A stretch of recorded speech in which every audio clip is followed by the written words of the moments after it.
What's up, Sooner Nation? Welcome to the SI Sooners podcast. Parker, man, I know fall is upon us, finally. I know it without a doubt because I cut the grass today.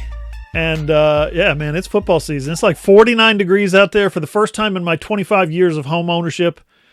Dude, I was wearing a jacket and, like, long sweatpants to cut the grass. It was fantastic. I love weather like this. It's fall weather. It's football weather. What's better than this? Well, I'll tell you what, it's certainly not Game 7 of the NLCS, which is currently happening right now as we record this podcast, John. And as you know, I'm a big Dodgers fan. So as I mentioned in the pre-show stages, I'm going to get done here and then go hopefully watch the bullpen not implode this time around, because that's what happened for each of the last 7 Octobers. So it might be a rough night for me, John. Stay tuned. Yes, excellent. So, Parker, Oklahoma is back on the field this week. They play TCU at Fort Worth. The game is Saturday morning, 11 a.m. TV is ABC. And I got to say, I got to remind everybody, this is the game that you warned everybody about months ago, way back in the summer, that Oklahoma could fall victim to the Horned Frogs. You still feeling froggy? Yes, John, I am. I have a lot of concerns about Oklahoma going up against the Horned Frogs in this contest. And yes, they get Ronnie Perkins back. You would assume, get Ramondre Stevenson and Trajan Bridges back. But that TCU team is no joke. And I get they're coming off a loss against Kansas State. But here's the thing, John. The mental aspect of things in these kind of situations is where Oklahoma always seems to fall short, right? One team comes in not doing so hot. Oklahoma comes in riding a fresh wave of momentum. And what happens? It feels like we get to this point every single year, John, where Oklahoma just looks invincible, if only for one game.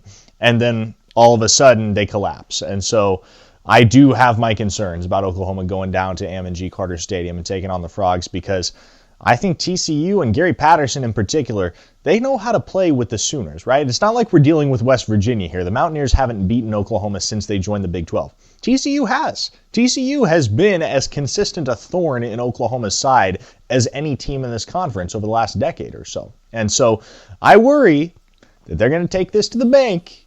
And again, I've said it for months, but I worry, I very much do, that they're going to go down to Ammon G. Carter and expect to just roll TCU and roll Max Duggan, and that's simply not going to happen. And could the Sooners prove to be the better team on Saturday? Yes. But one way or another, you're going to see a game, John. You're going to see a game. I've seen Oklahoma listed as a 5-point favorite, 5.5-point favorite. I think Oklahoma has hit its big obstacles in the schedule so far. I think they're going to be past that, and I'm going to tell you why coming up. I'm John Hoover. I'm in Tulsa. That's Parker Thune. He's in Norman. Thanks again for listening to the SI Sooners podcast. And certainly thanks for watching the SI Sooners podcast over on my YouTube channel. Hey, you guys, listen, do me a big favor. If you do like listening to our pod, whatever the platform it is, whether it's on iTunes or Spotify or Google, we're on iHeart Podcast now.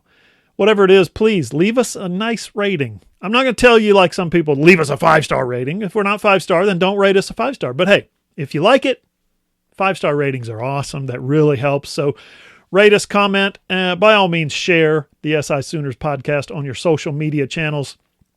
Man, truly, we'd appreciate it. And if you haven't been on the YouTube channel, just look for John Hoover Media and enjoy. Enjoy the visual aspect. Parker, I know it's 2020 and basically anything can happen, but I think Oklahoma showed some real tangible growth last time out against Texas. And what I mean by that is, I'm calling it right now. I think they're going to run the table. I know you said that TCU could be a hang-up, but I think they're going to run the table. I think they're going to find their way, maybe back their way would be a proper way to say it, into the Big 12 championship game. I mean, let's be honest, assuming they've probably already maxed out on the COVID stuff, and assuming that Spencer Rattler and all the key players stay healthy, assuming that, like you said, Ronnie Perkins, Ramondre Stevenson are back, probably this week and for the rest of the season. I think OU's got the talent and the depth, and I think the coaching to win the rest of their games. We're talking about road trips to TCU, Texas Tech, West Virginia, and then home games with Kansas, Oklahoma State, and Baylor. I see one potential roadblock there, Parker, and it's Oklahoma State. Yeah, certainly. And I feel like that game and the TCU game are the games that we've been talking about for months as the traps for the Sooners. And they're a little too optimistic for me in terms of the Sooners' outlook. Could they run the table? Yes. Is that the likely scenario? No. I mean, I'll tell you right now, John, I'm picking TCU to beat Oklahoma this weekend in Fort Worth. And this team, look, let's be clear here. The win against Texas was great. Huge momentum builder. Awesome for the morale in the locker room.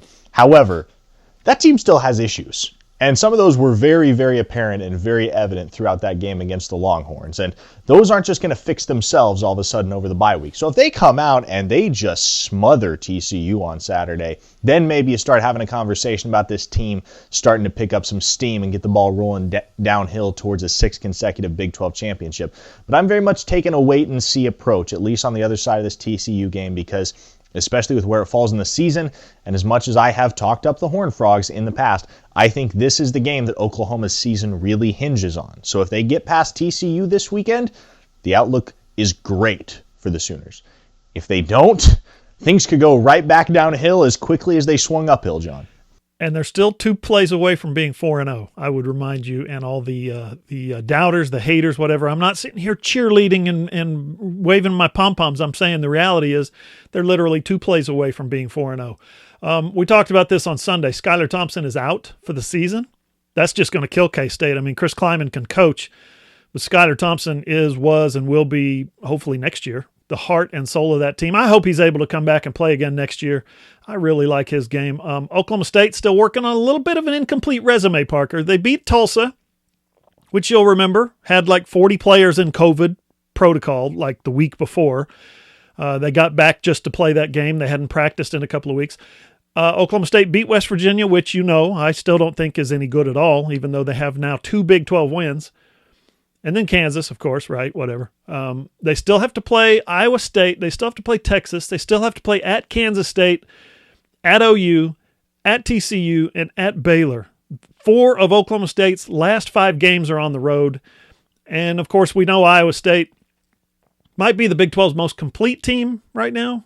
But I think we would all agree after we saw the Cyclones that being the most complete team doesn't necessarily mean being the best team. They were down big to Oklahoma early on, at least for a reason. And Iowa State's upcoming games at Oklahoma State, they go to Texas on November 27th, and then they have home games in between with Baylor and Kansas State. And I think if anything, Parker, the Big 12 could turn into a war of attrition. And this year it's conceivable that the team that wins the Big 12 championship could have 2 losses, possibly even 3. And if it does come down to attrition, Parker, I'm looking at coaching and I'm looking at depth. And I think Oklahoma's got the best of both worlds right there. Yeah, they do. And I think this is one thing that we've also touched on in the past, John, is if that is what it comes down to, and you've got 5 or 6 teams with 2 or 3 losses at the end of the season vying for that Big 12 championship, then you have to give the edge to the Sooners simply because they've been there before. Lincoln Riley's coached in that kind of environment before. Oklahoma has been tested and has come out of the fire prevalent in those games. And in those situations down the stretch over the last 3 seasons and over the last couple seasons of Bob Stoops' tenure, pre-Lincoln Riley. And so, yeah, Oklahoma certainly has an edge, but they need some help. Let's not forget that, because Oklahoma State needs to pick up another loss somewhere along the line, even if Oklahoma loses, or even if Oklahoma beats them in Bedlam. Kansas State, obviously you talked about them, kind of out of the picture. You hate to write off a team, but at the same time, Skylar Thompson was the guy that catalyzed that offense, and they also lose Joshua Youngblood to the transfer portal. There will be some teams beyond just those 3 that have a say in this conference championship race towards the end of the year, John. I don't think Texas is by any means out of it, and I don't want to get too far down the road and start looking at what that scenario might look like, because the thing about it, John, is the way that the conference looks in the middle of October is almost never how it looks at the end of the year. Because what were we saying last year about the way that the Big 12 looked at this point in the season? Baylor was, 4-0, 5-0, but nobody took them seriously because every single one of their wins had been really close games against really bad opponents. Lo and behold, they came very close to beating Oklahoma not once but twice, winning the Big 12 championship and going to the college football playoff. Same thing in 2017 with Iowa State, a team that started 1-3 and ended up a game away at the end of the season from rematching Oklahoma in the Big 12 championship. So there's a lot that can happen between now and the end of the season. And it does come down to resilience. And Coaching is a huge aspect of that, and experience is a huge aspect of that. And that's the one thing where I feel like the Sooners have a little bit of give and take, because on the one hand, you've got coaches that have been in this situation before. But on the other hand, one thing we have noted, John, is that the Sooners do have a lack of senior leadership. And hopefully getting Ronnie Perkins back, I know he's not a senior, but he's as much of an emotional leader as that team has. Hopefully getting him back addresses that a little bit.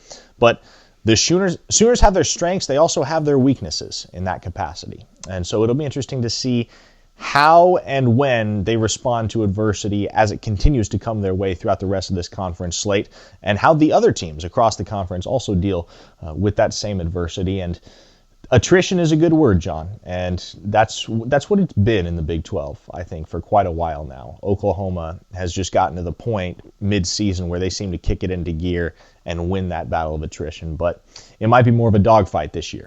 Up next on the SI Sooners podcast, we're going to go deeper into why I think OU wins out. We're going to go position by position. And if you've been wanting to see a talent upgrade at certain positions, I think you're going to like this. Trade Pros Heat and Air in Oklahoma City. Whether you just need service or a mini split for your home office, studio, or man cave, or if you're finally ready to upgrade to a more efficient train system for your entire home, get a free estimate from Trade Pros for all your heating and air needs. Trade Pros earned a Best of 2020 award from Home Advisor and has nothing but 5-star reviews on Google.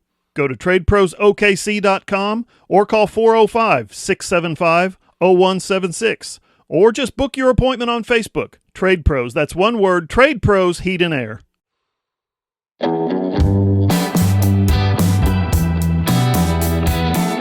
Follow SI Sooners on Twitter at @all_Sooners. Find Parker at Parker Thune, Thune. I'm at John E. Hoover on Twitter. Parker's on Instagram. I'm on Facebook, John E. Hoover Media on that one.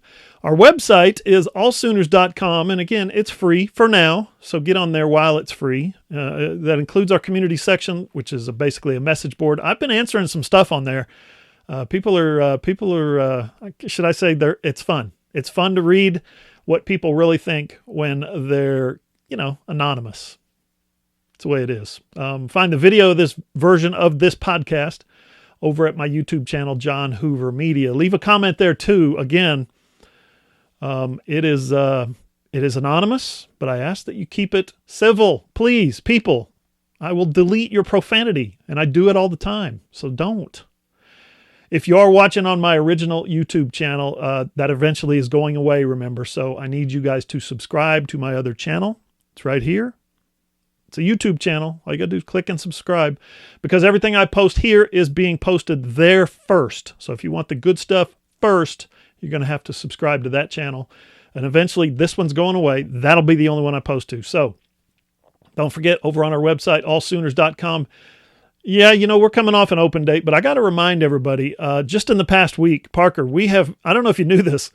I went back and looked at it. I was like, my gosh, we have player profiles on Theo Weiss, TJ Pledger, Perion Winfrey, Drake Stoops, Spencer Rattler, and David Ugwebu, just in the open date. I wrote a piece today that I got to say people really, really seem to like. I got a lot of feedback on it instantaneously. I basically assigned midterm grades, or maybe open date grades would be a better way of saying it, to each position group.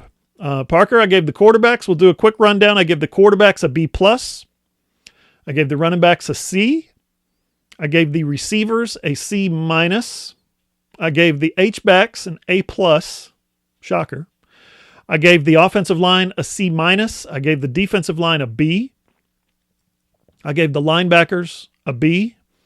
I gave the defensive backs a D, okay, as in David, as in duh. And I gave the special teams kind of a C+. Coaching also gets a C. So, Parker, on a 4.0 grading scale, no extra credit for like AP courses or anything like that, because Missouri State was like recess and you didn't get to play Army or Tennessee, so no AP classes. So, straight 4.0 GPA.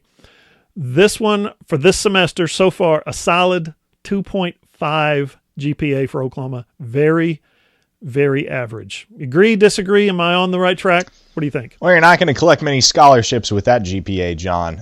But no, I think that is really indicative of where the Sooners are at. It's very much a mixed bag. And hey, I love to see the H-backs getting some love. Austin Stogner and company. If that's the 1A plus, I mean, I think you hit the nail on the head. If you were going to give out 1A plus, that's the group to give it to, John. I was a little surprised with how low you graded the running backs, because though they have had some ups and downs, I think Seth McGowan has been a revelation and has done far more as a true freshman than anybody could have expected. And obviously TJ Pledger coming off a career game against Texas, and you know, some of it may be due to the fact that we're still waiting on Ramondre Stevenson to get reincorporated and see how exactly he factors into everything in terms of the Sooners' offensive attack.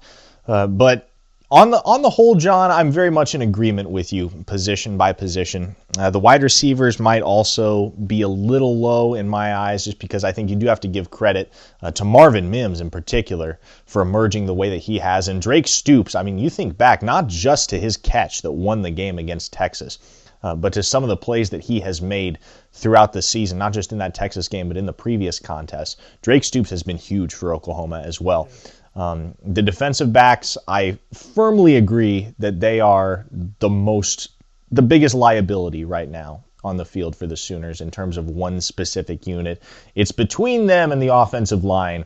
But right now, the running backs are running well enough in my mind that the offensive line's mishaps and struggles are kind of getting glossed over just a little bit, so they're not nearly as evident as the struggles that the defensive backs are having. But no, the secondary is definitely an area of concern, and it continues to be. And they're going to be tested this week when Max Duggan is slinging it around to his talented group of wideouts down at TCU. And so they've got some things to figure out. And to me, you look at that unit and Alex Grinch, if you're gonna hold him directly responsible for one position group, it's got to be the secondary, right? He's also the safeties coach, and so that's the one group, especially given that you have the captain Patrick Fields in that defensive backfield, and you've got Trey Brown, the lone senior in the defensive starting lineup at corner. That secondary shouldn't have as many issues as they do, and so I'm eager to see, coming off a bye week, if the secondary takes a step up in terms of their play, just all around on Saturday against TCU, because it has really, really been shoddy, and it's cost the Sooners. It's cost them, and it almost cost them again against Texas. So We'll have to see if Grinch can help his guys shake off some of the rust as the season kicks into that middle stretch. They've got nowhere to go but up. The DBs do. Keep in mind, two lost fumbles by the running backs downgrades them. And then the wide receivers have had a chance to catch 4 really impactful passes and slip through their hands 4 different times. So need a little bit more consistency right there out of that position to get out of the C minus range. I think there's a lot of room for improvement across the board. And I think you could be seeing exactly that, Parker, in the coming weeks at some key positions. And I'm talking first at running back. Ramondre Stevenson, I think he could take the grade up from like a C to an A really quick. Remember, 2,000-yard runner in junior college, averaged 8 yards a carry last year. He could move. I think he's really that good, Parker. I think Ramondre Stevenson could move that grade from a C to an A really quick. No, you're exactly right, John. And Ramondre Stevenson is a guy that I don't think got enough love last season simply because he was overshadowed by Trey Sermon and then Kennedy Brooks throughout the season, and most of his production came in garbage time. But we forget he had that crucial touchdown, the eventual game-winning touchdown in overtime against Baylor in the Big 12 championship, snapped off some huge runs. And for a guy of his size and his bulk, 6 feet, 240 pounds, somewhere in that range, he's a bowling ball type of guy with a lot of elusiveness. So he's got a very, very unique skill set in that he can run downhill with some burst. And I expect that if and when he is eligible again, he's going to get the majority of the carries in the Oklahoma backfield. And I do think Seth McGowan is poised to challenge him for the starting nod. I'm not totally buying into TJ Pledger, even with the big game that he had against Texas. I still think McGowan and Stevenson are the 2 most talented backs in the backfield, and I think they'll be splitting reps for the most part. But you figure that until he proves that he can't handle the load, Stevenson's going to get the bulk of the carries in the Oklahoma backfield. Yeah, 20, 25 carries a game, I think, is a minimum for him. Any less, and I think you're keeping him from getting in that kind of workhorse type rhythm. Any more is probably too much, but I think he's going to take carries from McGowan. I think he's going to take carries from Pledger, and I think he's going to really elevate that position. At defensive line, you get your best DN back. We're presuming that's going to happen this week against TCU when Ronnie Perkins comes back. The suspension, it's now at 5 games. They're playing 10 games this year. Half a season is what the suspension is, so he's reached half a season. I don't think they're going to make it 6 games because they're only playing 10 this year, so that would not be fair. Anyway, we'll figure it out on Saturday. I doubt that Lincoln Riley reveals anything before then. But Perkins comes back, and I think with his energy, his leadership, as you mentioned, his ability to play consistently in the opposing backfield, again, I think he raises the grade on the D-line from a B so far, which is pretty good, to an A. Yeah, I agree with you. And, Perkins is the one guy, I think, if you look at those group of players, and you even loop in Jaden Hazelwood, guys that aren't playing for Oklahoma right now, but will down the line. Perkins is probably the one guy that you look at as the one that will have the most impact by virtue of his single-player presence. And I think the fact that the Oklahoma pass rush took a step forward last week against Texas with the 6 sacks is encouraging. You also got to keep in mind, though, that Texas offensive line is really, really bad. And so that's a blip for now and not quite a trend yet. But Perkins is by far the most talented guy that Oklahoma could possibly roll out there on the defensive front 7. And so being able to have a guy anchored on the edge right there that is going to be putting constant pressure on the quarterback is big, because you haven't had that so far. And you've had guys show flashes. Nick Benito had 2 sacks against Texas. Perrion Winfrey has been nice at certain times along the line. Isaiah Thomas has been really good at times. But nobody has that consistent level of excellence that Perkins has shown he's capable of. And it really hurts not to have Jalen Redmond on the other end, because I tell you what, that line would be terrifying with those 2 guys planted on either side of the Oklahoma defensive trench. But getting Perkins back is going to be big. I'm interested to see what that means for Isaiah Thomas, because you figure that his position is the one that comes at the expense, or basically his playing time is what comes at the expense of Perkins getting back into action.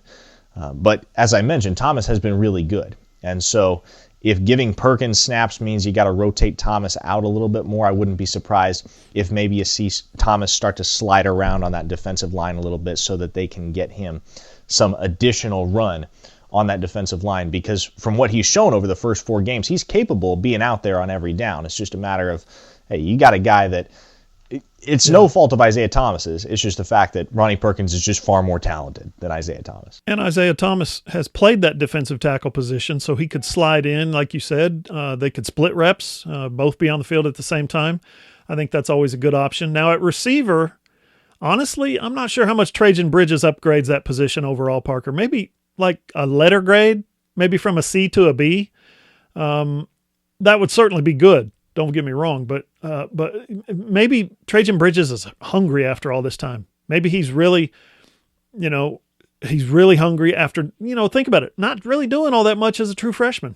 He switched over to defense mid-season, and you got to love the enthusiasm there to, quote unquote, do whatever it takes to get on the field.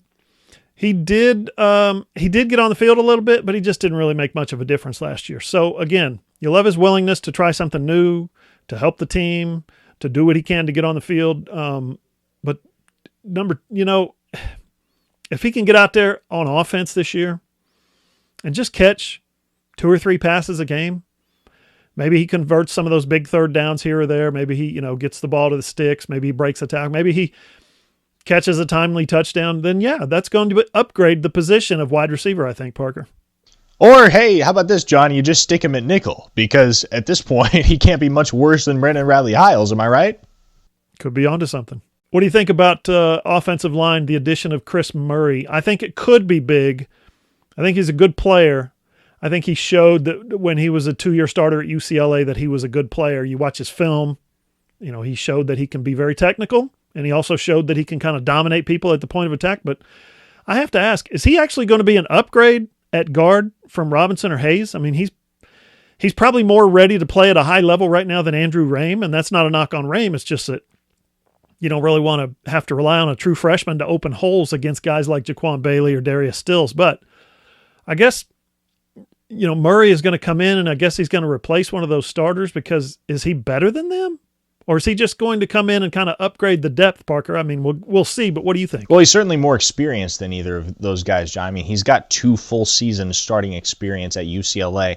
And this is a guy with some real high-end potential. Chris Murray can play some football. And so even if he doesn't slide in and start immediately game 1 now that he's eligible, he's certainly putting immediate heat on Tyrese Robinson and Marquise Hayes to take their game up a notch, because, as we've mentioned several times, the offensive line play as a whole has been weak, and Tyrese Robinson and Marquise Hayes haven't been any exception. So you bring in a guy in Chris Murray that has played at a high level, at a Power 5 school, and has paved the way for some really high-powered rushing attacks. Joshua Kelly rushed for 1,000 yards both years that Murray was at UCLA. So you take that into consideration, I think Murray's got to draw immediate consideration for that starting nod.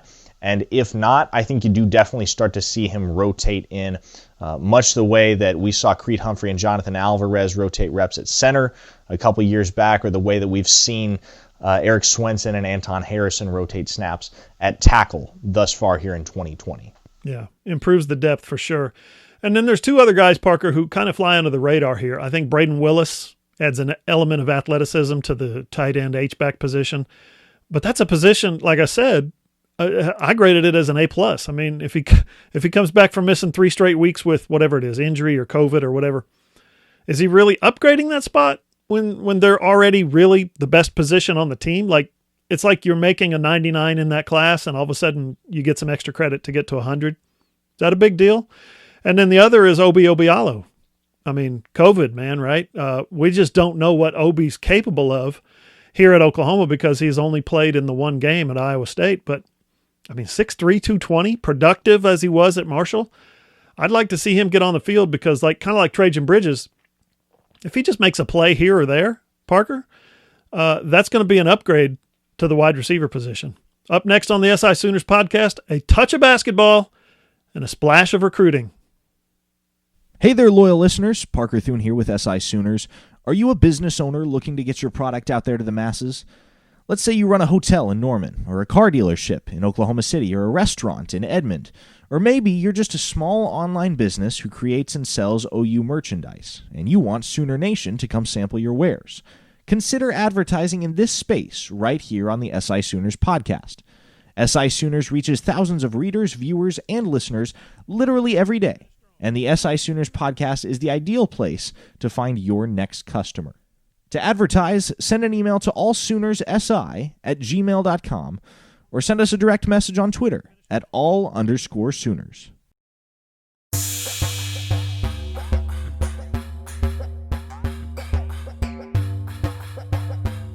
Final segment of the SI Sooners podcast. Quick shout out to Caleb and Carrie over at Trade Pros. If you are in the OKC area and you need heating and air service, new equipment, an upgrade, whatever it is, check them out online, tradeprosokc.com. And if you want to advertise on the SI Sooners podcast, email us at allsoonersi@gmail.com. Parker, I think we'd be remiss if we ignored basketball. I mean, it's basketball season.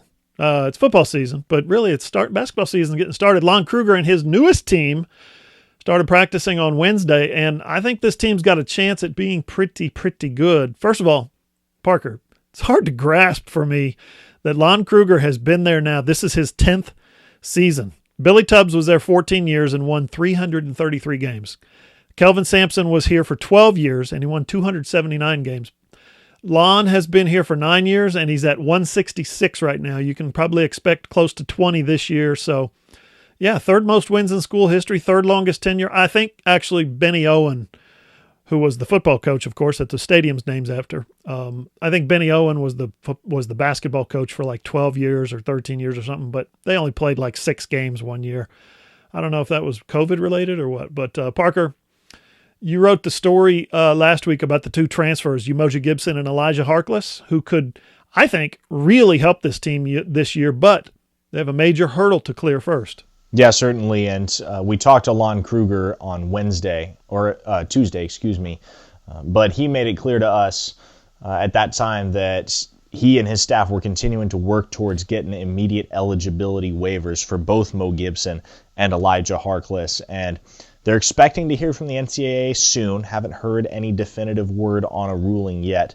But as you mentioned, John, those two guys could be huge for Oklahoma because both of them have 2 years of experience at the Division I level, have started, have played meaningful minutes, and have produced. And so they bring that experience, Gibson coming from North Texas, and then Harkless coming from Cal State Northridge. They bring that to Oklahoma, and you incorporate them into a backcourt that's got some talent, but also has some youth. We saw Davion Harmon start at the point as a true freshman last year. And you figure that with nobody losing eligibility this season because of the freeze that the NCAA has mandated across all their winter sports, nobody's losing any eligibility. So you would assume that that gives Gibson and Harkless, if they're granted eligibility this year, 3 years to make an impact in a Sooner uniform. And you don't know if Austin Reeves is going to plan to stick around an additional year. You don't really look towards the future and have any idea what the team next year looks like, John, simply because you don't know how the fact that nobody is losing eligibility here in 2020-21 is going to impact next year's team, who's going to choose to return, who's going to move on, do grad school, whatever it may be. But here's the reality. When you're looking at the way this team stacks up in 2021, you got Brady Manick, you got Austin Reeves, two prolific scorers. You got Kirkweth on the interior and Rick Asanza, who redshirted last year, two guys that I think are poised to make a huge leap in terms of their contribution to the team.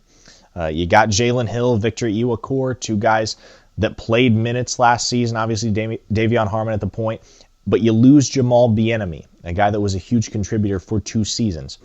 You replace him with some combination of Gibson and Harkless. And so, to me, bringing in those two guys, bringing in their experience, their versatility, both of them have the ability to play multiple positions on the floor. Those guys could be a huge boost to Oklahoma here in the 2021 season. And so, for me, that's going to be the most interesting thing to keep an eye on as basketball season draws closer, is the transfer, or rather the immediate eligibility status for Gibson and Harkless, because that could impact the Sooners season in a big way if those two are eligible. Yeah, no doubt. And if you think about it, the NCAA, just the Division I Council, just approved a recommendation to grant a one-time immediate eligibility transfer waiver to anybody who wants to transfer. You transfer one time, you're immediately eligible. That gets voted on in January, I think late January. So it's not like it's going to help these guys this year.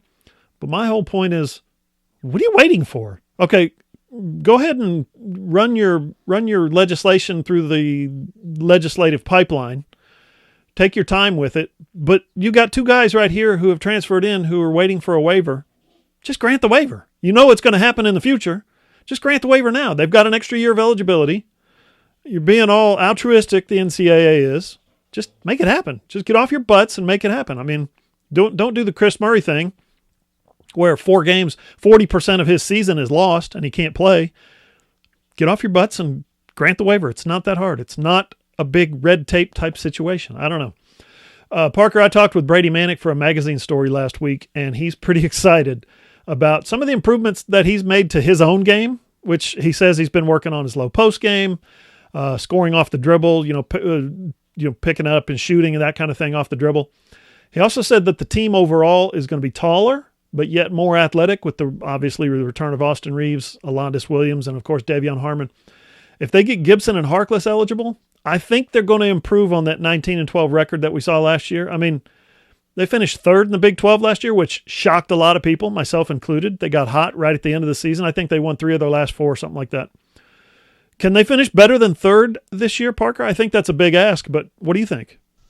Well, the potential is certainly out there, John, especially if the Big 12, in terms of the basketball conference, turns out to be as much of a war of attrition as the Big 12 football conference. But Alanis Williams is one guy that I completely neglected to mention, and I feel kind of irresponsible for doing that because he came on strong at the end of last year. Junior college kid who came in, took a little while to make an impact for the Sooners, but he's got some freakish athleticism. And he's another guy that could make a huge impact in the backcourt for the Sooners once the season rolls around. So I think there's a really high ceiling for this Oklahoma team. It just comes down to how they gel, and I think that's been the issue for Lon Kruger's teams over the last couple of years. I don't think it's ever been lack of talent. It's just a matter of how the team gels, how they play with one another, what the chemistry looks like on the floor. And so I'll be excited to see how Kruger manages that and how the Sooners stack up against their competition in the Big 12 once basketball season officially rolls around. Yeah, and here's the thing real quick. They've got a couple of alphas, I think, in Brady Manick and Austin Reeves. So, a couple of guys that scored, 15 points a game last year. A couple of guys, I think, that get hot. We saw Reeves in his last game, 41 points. Guys that can get hot and kind of take over the scoring load in the game. And then you've got a lot of support players, athletic players, wing players, swing players who can play multiple positions. I think this team's got a pretty good upside. Parker, we need to dig into some recruiting. Big name, obviously, on everybody's wish list right now is Billy Bowman. Sooner Nation wants a commitment. I don't think it's going to happen real soon. It could, but we'll figure it out a little bit later down the line, I guess. He decommitted from Texas, immediately put OU on his list of Final Three. And as we've discussed before, his girlfriend is like the best softball player in the country, and she has already signed with Oklahoma. Slam dunk, right, Parker? John, at risk of sounding too definitively optimistic, Billy Bowman is coming to Oklahoma. It's just a matter of when he pulls the trigger on a commitment. Oklahoma fans can expect that Bowman will be among this class of 2021 and an immediate asset and a weapon for Caleb Williams in whatever capacity Lincoln Riley wants to utilize his phenomenal skill set. Oklahoma did send out several offers in addition this past week to 2021 and 22 players. Remington Strickland, the only 2021 guy among that group of unofficial offers. He's a center, which was interesting to me because the only center that Oklahoma had offered in the 21 class was James Brockermeyer, whom they never really had any chance of signing. He and his brother were both signed, sealed, and delivered to Alabama. So the fact that they're recruiting Strickland now late in the game. They were supposed to go to Texas, remember? Oh, that's right. Yeah, it was going to be between Texas and Alabama for those legacy two guys who chose not to sign with the Longhorns. So, hey, let me interrupt you real quick. Let me ask you about the offensive lineman. He lists himself as an athlete. 6'5", 292 is his listed height and weight, but he lists himself as an athlete. Is he for sure an offensive lineman, or is this a guy who could swing over and play some defense? He'll play offensive line. I'm pretty certain of that. Right. And you look at two of the other guys that Oklahoma offered, Montrell Harris and then Xavier Simmons, two very athletic linebackers that fit the kind of linebacking core that I think Alex Grinch and company are trying to build on the defensive side. So obviously, unofficial offers, there's not a whole lot there right now. You kind of want to wait for top 5 and top 10 lists to start rolling out before you really start to get hyped for some of these kids. But Remington Strickland is a guy in particular that I think is going to make some waves as we get closer and closer to National Signing Day. He's uncommitted, and Oklahoma, it stands a very good chance of bringing him in. And you look at what Oklahoma was able to do with Creed Humphrey, who was a highly regarded center, but by no means an elite prospect. All of a sudden, 2 years in the system, and that guy is being touted as a first-round NFL draft pick. And so is that out of the question for a guy like Remington Strickland? I don't want to say that's necessarily a standard that he has to live up to, but Bill Bedenbaugh has demonstrated that he knows how to produce quality offensive linemen that can play at the NFL level. And though Strickland isn't a guy that ranks among the best of the best in terms of the recruiting rankings and the stars and whatever metrics you want to place on him, he's very much a guy that is extremely athletic and is capable of playing offensive line at Oklahoma and playing at a Power 5 level consistently. And so I'm going to be excited to see what he does as this recruiting period winds down, because that's one guy I think if you look at who Oklahoma's pursuing late in the game here, you look at Bowman and you look at Strickland as two guys that I think stand to make a definite impact for Oklahoma at some point down the road. Remington Strickland is a great name for an offensive lineman. If you're going, sounds like a spy, Remington Strickland. But if you're going to play offensive, if you're going to have a name like Remington, you better play center on the offensive line. 2022. I don't know how good the kid is, but you'd figure if he's coming to Oklahoma, he's got designs on winning the Dave Remington Trophy for the best center in America. I don't know. I'm just trying to put two and two together. Hey, you got any gut feeling for any other big names in 2021? I saw a pic, for instance, of Bryce Foster in an OU hat last weekend. That's looking more like an OU lean, I guess, at this stage every day. You picking up any vibes on anybody else? Well, I mean, as I mentioned last week, I think Savion Byrd, you can pencil him in. I think he'll be coming to Oklahoma. I've thought for a long time Foster is Norman bound as well. Kamar Wheaton, you just keep waiting on him to commit because, again, he's one of those guys that I believe with all my heart is coming to Oklahoma. It's just a matter of when he pulls the trigger. And it's so hard to play this waiting game, John, because you get to September and October and you're looking forward to National Signing Day. And some of these guys, let's be honest, will not commit until National Signing Day. That's when they will announce. But between now and then, it could be any time that you have a guy like Kamar Wheaton jump on Twitter and say, hey, I'm coming to Oklahoma. Or you have a guy like Savion Byrd hop on Twitter and say, I'm going to Norman. So it'll be interesting to see how it plays out, John, but there's no timetable on any of that right now in my mind. However it plays out, SI Sooners will have the breaking news as it happens. Our next podcast drops Wednesday, so be sure and send in your mailbag comments and or questions. On Twitter, that's John E. Hoover or at Parker Thune, Thune. Also, listen to the SI Sooners podcast on iTunes, Spotify, Google, iHeart. That's right, we're on iHeart Podcast now. Or wherever you get your podcasts. Or don't forget, you can always tell your Amazon-enabled device, Alexa, play the SI Sooners podcast, or go to allsooners.com, click on the player, and listen on your phone, your tablet, your computer. You can always watch the video version over on my YouTube channel, John Hoover Media. For Parker Thune, I'm John Hoover. See you guys.